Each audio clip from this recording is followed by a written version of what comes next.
Arama kurtarma ekibi burada. Sesimi duyuyor musun?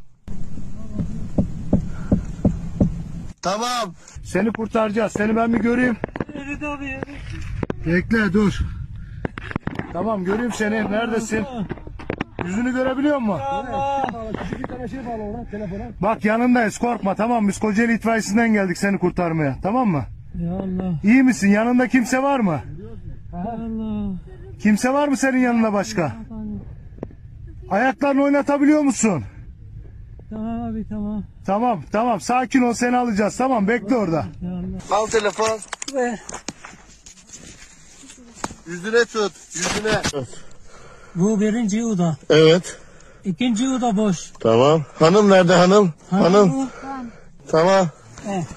Abi. Heh. Bu birinci oda. Tamam. İkinci oda boş. Boş. Boş. Tamam. 3 oda. 2 kız. Şimdi biz seni çıkartacağız buradan. Hazır. Sen hazır. Hani? Seni alacağız. Tamam. Tamam önce sen sonra iş.